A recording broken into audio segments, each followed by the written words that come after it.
Alors, comment cela s'exprime-t-il, cette différence entre les deux, Umgebung et Umwelt, ou environnement et milieu? Ça s'exprime dans une différence de prise en compte de la réalité. Ce n'est pas la même réalité qui existe pour les uns et les autres. C'est-à-dire, qu'est-ce qui a de la valeur, qu'est-ce qui a du sens pour les uns et pour les autres. Ce qui compte pour les Huichol, ce n'est pas ce qui compte pour First Majestic Silver. On va d'abord voir ce qui compte pour First Majestic Silver. À travers son représentant, M. Juan Carlos González, qui est cité par l'article du Monde. Donc, je cite, « Aucun dommage ne sera fait à la nature et aux lieux de culte. Grâce aux techniques modernes, l'eau est recyclée à 100%, sans résidus polluants dans les sous-sols. Sans compter que l'exploitation va créer 750 emplois directs et 1500 indirects. » Fin de citation. Alors, c'est fiable ou ce n'est pas fiable. En tout cas, ce n'est pas ça qui compte pour les Huichol. Pour les Huichol, l'essentiel, c'est autre chose. À savoir que cette opération est une profanation, un viol du sacré. Et comme ils vivent au XXIe siècle, ils ajoutent quelque chose. Ils ajoutent que c'est également violer une réserve naturelle. Une réserve naturelle qui a été classée en 1994 zone naturelle protégée. Protégée par l'État de San Luis Potosí. Vous savez, le Mexique est un État uni. Enfin, c'est des États-Unis. Il y a beaucoup d'États-Unis en Amérique. Il y a le Brésil. Et puis il y a ceux que nous connaissons comme les States. Bon. Mais il y en a d'autres. Donc là, il y en a aussi au Mexique. Là, c'est l'État de San Luis Potosí. Cette réserve naturelle protégée, elle est connue mondialement pour recéler la plus grande variété de cactus au monde.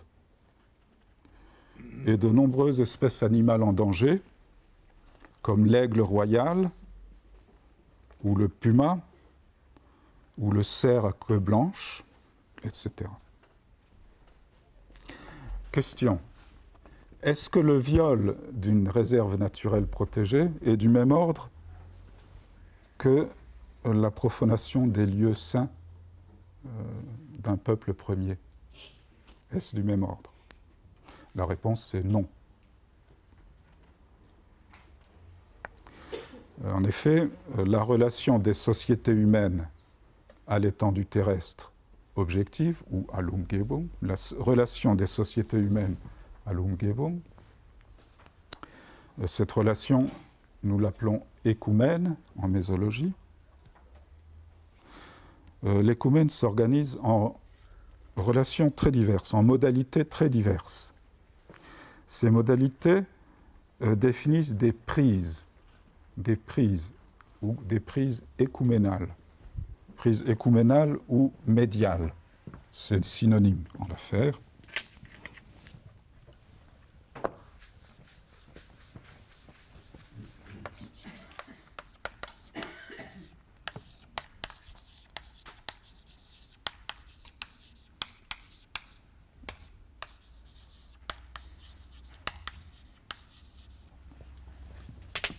Ça veut dire la même chose.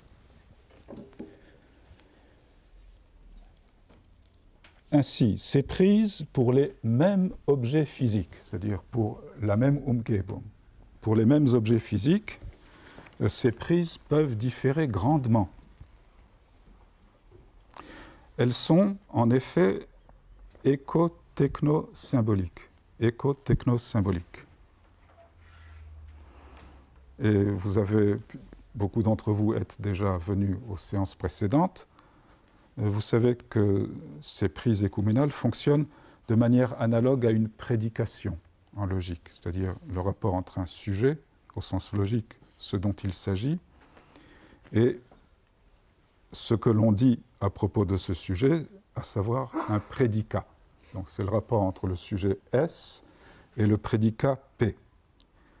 Mais c'est dans un sens beaucoup plus large qu'une simple prédication, parce qu'une prédication, c'est d'ordre verbal seulement, alors que le rapport qui donne naissance à des prises écouménales, c'est ce qu'on appellera une trajection.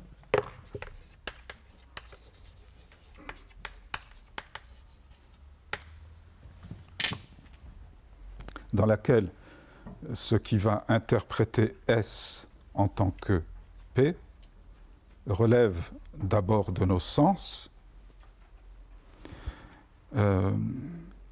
Alors, comme cela vaut également pour toute espèce vivante, mais que toutes les espèces vivantes n'ont pas langage et pensée, j'ai déplacé par rapport à ce que je vous ai raconté les fois précédentes, je mettais l'action en dernier.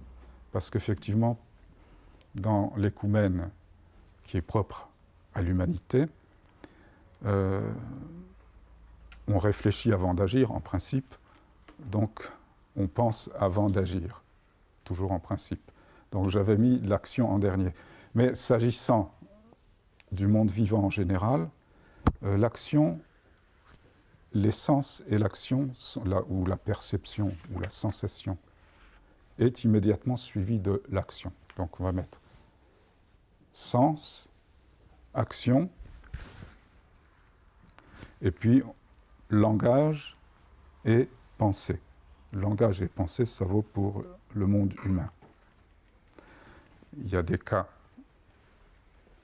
où il y a chevauchement ou anticipation d'un chevauchement possible, mais néanmoins on continue à pouvoir définir l'humain par le langage, depuis le temps d'Aristote, hein, l'animal qui possède le langage, zoon logon ekon. Par exemple, on nous rebat les oreilles de la différence infime, je mets infime entre guillemets, qui existerait entre le génome du chimpanzé et le génome de l'humain, Homo sapiens. On nous dit 1,93%, ce qui voudrait dire que c'est très très peu. En fait, c'est absolument décisif, parce que ces 1,93%, ils s'expriment notamment par 60% de cervelle en plus. C'est-à-dire, si on garde les normes des primates les plus proches de nous, l'humain, sur 1400 cm3 de cerveau, il en a 900 en trop. 900 cm3 de cervelle en trop. Et pas n'importe quelle cervelle, ça comprend notamment les aires corticales du langage qui sont quasi absentes chez le chimpanzé. Quasi absentes, dans l'espèce la plus proche de la nôtre. Et ça, c'est absolument décisif. Parce que le langage, c'est ce qui permet à l'espèce humaine de se prédiquer elle-même en tant que quelque chose de plus. Par exemple, de dire « je m'appelle un tel ». C'est-à-dire « je me fais exister en tant que ». Hein, l'humain est sujet, prédicat de soi-même. Mais si on commence à voir les choses de ce point de vue, on se dit, mais toute espèce vivante est sujet, prédicat de soi-même, puisque le vivant, par rapport à une pierre, c'est justement ce qui a une certaine conscience de soi. Et cette conscience de soi, les recherches les plus récentes en biologie montrent qu'on la trouve même chez les cellules, c'est-à-dire l'échelon de base du vivant, puisqu'une cellule est capable de faire la différence entre soi et l'extérieur. Et ça, c'est la marque du vivant. le vivant fait la distinction entre soi et le non-soi, entre soi et non-soi. À tous les niveaux, donc. Et dans l'humain, justement, à tous les niveaux, il y a distinction entre soi et non-soi. Par exemple, le système immunitaire fait la distinction, très nette, entre soi et non-soi, etc. Bien, donc vous avez un étagement trajective, une suite trajective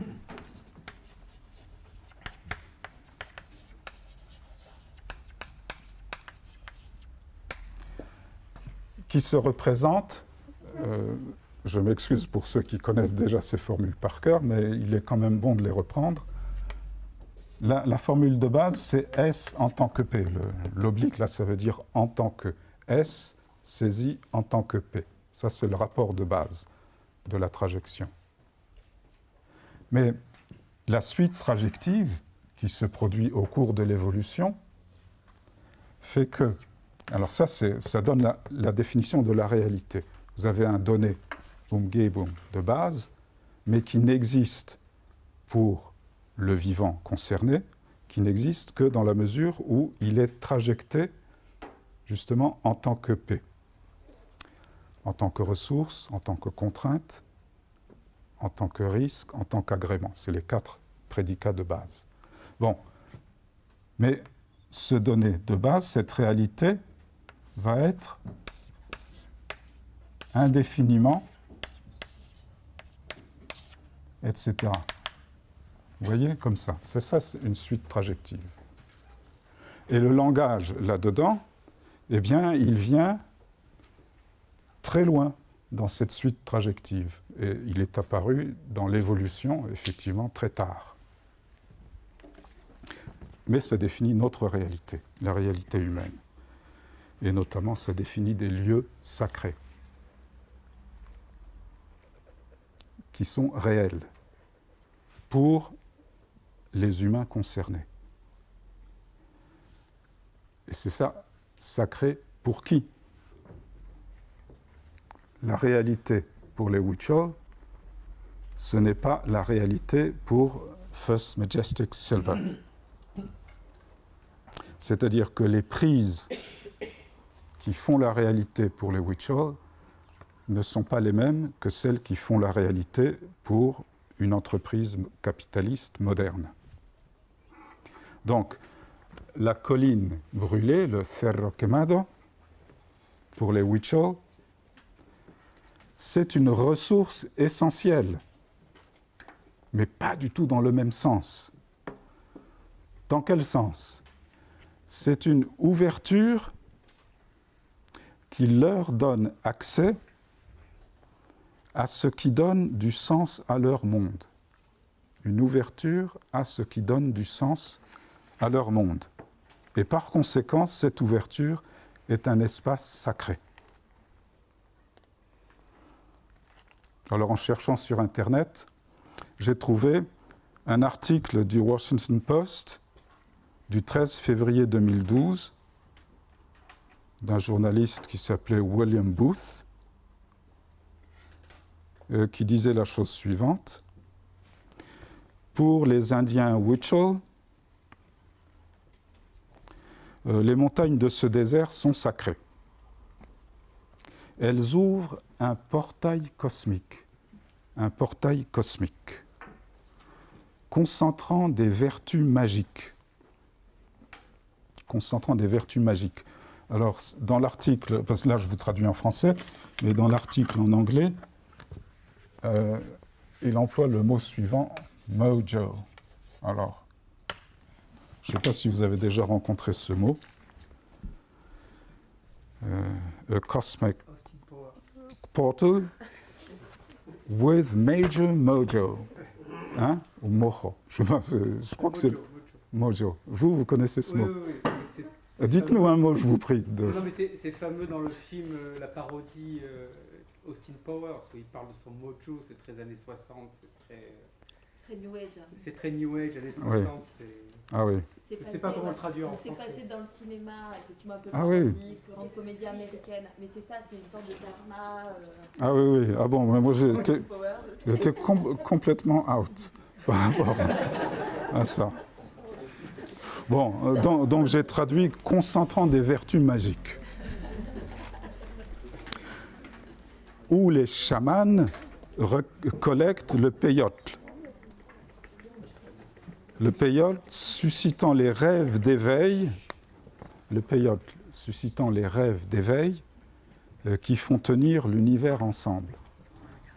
Ce n'est pas rien. Bon, donc ça c'est cité sur Internet. DGR News Service du 25 février 2012. Et d'ailleurs, j'ai cherché un peu plus loin, et le même service, DGR News Service, le 27 février, il titre Mexican court suspends mining in the sacred territory of the Wixárika. Alors, Wixárika, c'est un autre nom des Huichol. Donc, apparemment, en tout cas, au 27 février 2012, on avait arrêté la mine, ou le projet de mine. Mais on ne sait pas ce qui a suivi. Donc, pour les Huichol, c'est une ressource essentielle, ce portail cosmique.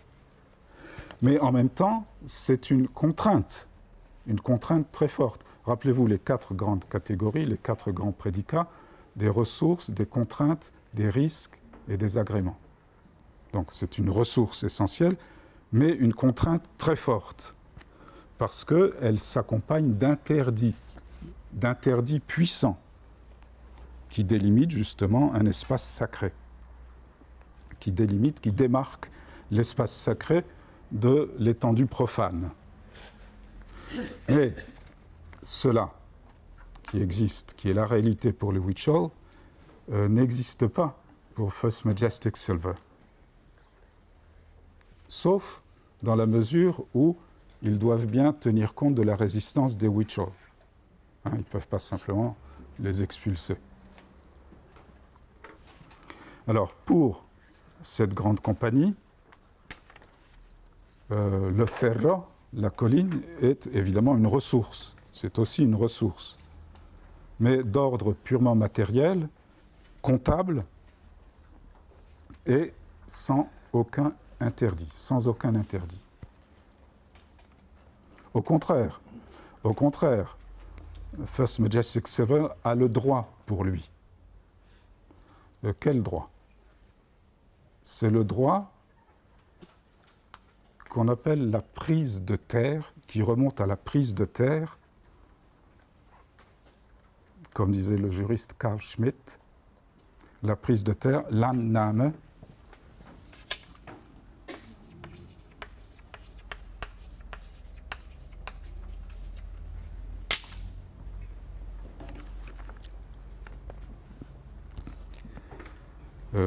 qui n'est autre dans ce cas que la conquista. Et cette prise de terre, qui jusqu'à ces derniers temps, et on voit que ça fonctionne justement encore maintenant, a juridiquement aboli les prises écouménales des peuples premiers. Ces prises écouménales des peuples premiers n'avaient pas d'existence juridique. Vous avez donc là un litige, et pourtant il y a un point de rencontre. Et ce point de rencontre, c'est, semble-t-il, c'est la nature au sens écologique. Parce que aussi bien les Huichol que First Majestic Silver disent vouloir protéger la nature, dans les deux cas. Alors, quelle que soit la crédibilité respective de leurs propos, des uns et des autres, le fait est qu'ils accordent apparemment à la nature une valeur, enfin qu'ils reconnaissent une valeur commune à la nature, une valeur qui est distincte de celle des lieux sacrés en tant que tels. Alors qu'est-ce donc que cette valeur qu'ils reconnaissent à la nature? Ici, il faut introduire cette distinction fondamentale en mésologie entre ce que peut être la nature dans une cosmologie traditionnelle, comme celle des Huichol, et ce qu'elle peut être dans une société minière, enfin pour une société minière moderne comme First Majestic Silver. Et à cet égard, la modernité se caractérise par une décosmisation radicale. Et cette décosmisation, elle est contenue dans le principe même de ce qui a défini la modernité au XVIIe siècle, avec la révolution scientifique d'une part, qui a fait naître la saisie, qui a permis la naissance de l'Umgebung, c'est-à-dire la saisie scientifique objective. Objective, ça veut dire, en principe, c'est un point de vue de nulle part, un point de vue de personne, en principe.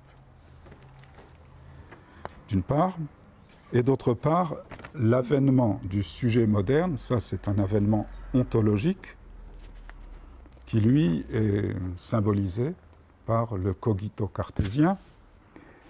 Et je vous rappelle, puisque je l'ai cité quasiment à chaque fois, un passage du discours de la méthode qui contient le passage suivant.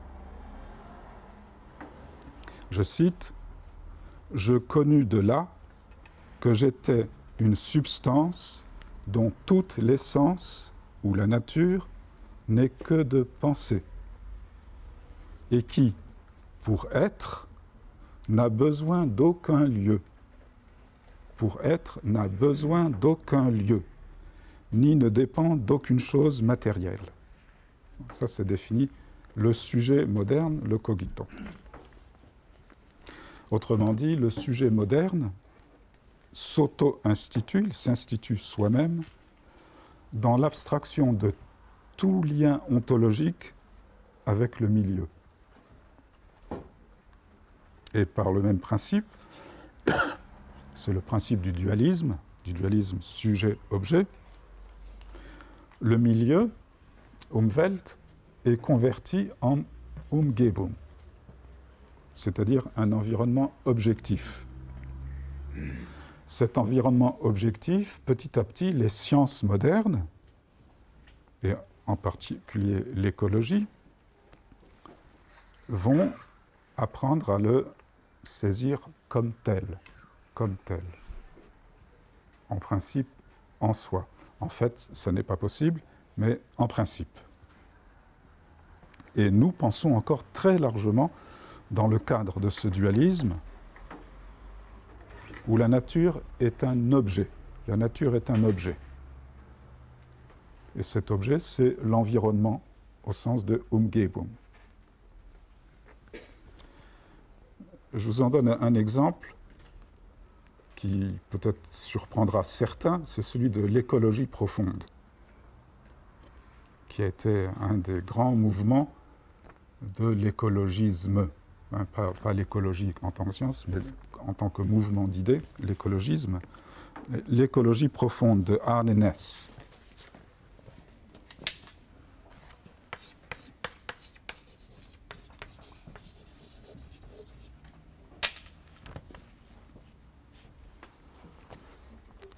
En effet, au moins l'idée que je m'en fais, cette écologie profonde est marquée par une grande pauvreté de considération ontologique. Et c'est d'autant plus frappant que cette thèse de l'écologie profonde se veut ontologique avant tout. En effet, selon Arne Næss, c'est de là que le reste découle. Le reste, c'est-à-dire une nouvelle manière de se comporter à l'égard de la nature. Quel est le parti ontologique de l'écologie profonde? C'est que le soi, mon soi, se réalise en s'élargissant jusqu'à un soi avec un grand S, qui n'est autre que la totalité des interconnexions de la nature. La totalité des interconnexions de la nature. Et c'est aussi le grand tout, avec un grand T, le grand tout. Et dans ce grand tout, chaque être a une valeur intrinsèque. Hein, on doit reconnaître la valeur de chaque être. Donc il ne peut pas être question d'accorder une priorité à l'humain. Pas question d'une priorité de l'humain sur les autres vivants. Et l'identification au grand tout, au grand soi de la nature, est censée régler à la base les questions que pose, par exemple, l'éthique de l'environnement. En effet, pour Naess, l'éthique de l'environnement est secondaire par rapport à l'ontologie. Elle procède de cette ontologie. Donc on a un égalitarisme du vivant. L'égalitarisme du vivant n'interdit pas que nous mangions d'autres vivants, animaux ou végétaux, à condition de s'en tenir à la satisfaction des besoins vitaux, puisque chaque être vivant est obligé de se nourrir. Donc on a le droit. Mais il ne faut pas dépasser les besoins vitaux. Ça, c'est un sacré problème en économie notamment. Et ne pas exorbiter notre place dans l'écosphère. Écosphère. D'ailleurs, c'est intéressant de dire écosphère plutôt que biosphère. Et notamment, pour ne pas exorbiter de notre place dans l'écosphère, l'humanité devrait réduire substantiellement ses effectifs. Sacré problème. Tiens, justement, l'emploi du terme sacré me pose un sacré problème.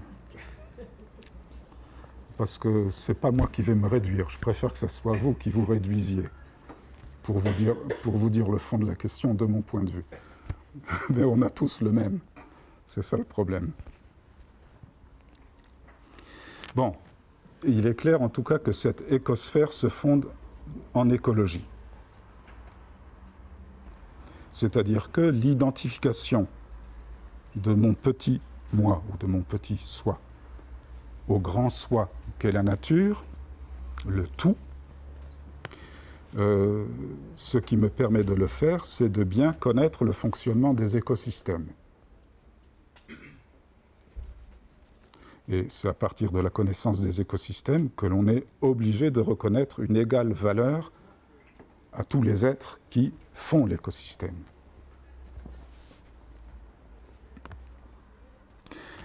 Ainsi, cette position de l'écologie profonde s'inscrit logiquement dans une suite de décentrements qui ont marqué l'histoire de la modernité.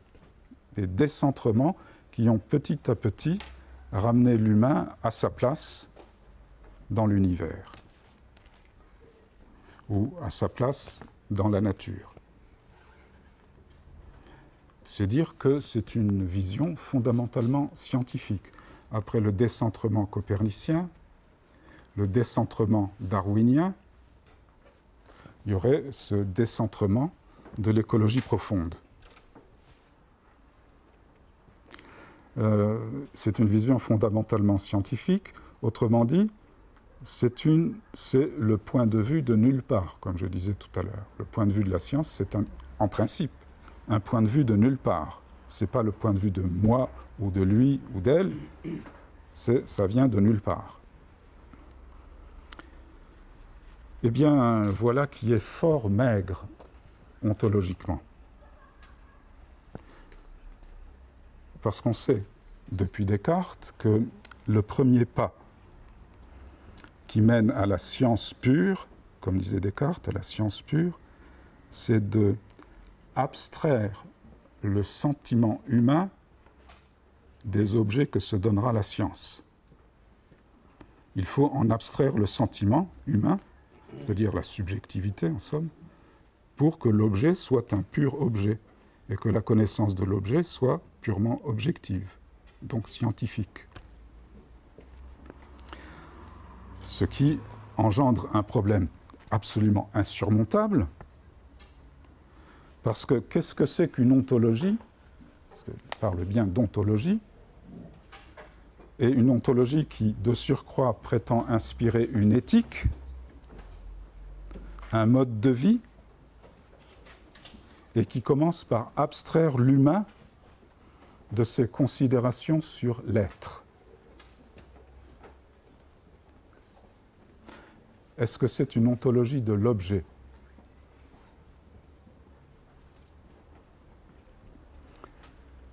Ça serait bien si c'était une ontologie de l'objet, on vivrait dans un monde totalement objectif et tout roulerait comme une mécanique. Le problème, c'est que quel est cet objet qui énonce cette ontologie, sinon le sujet humain lui-même? Arne Næss est un sujet humain, et chacun de nous le sommes. Et là, il y a un vice logique insurmontable. Parce que dans la mesure même où elle prétend inspirer des comportements nouveaux de la part des êtres humains, il faudrait que, pour être équitable, nous ayons des comportements nouveaux de la part des cactus, de la part des wombats. Vous connaissez les wombats? C'est un animal intéressant de l'Australie. Ou de la part des coraux, etc., etc.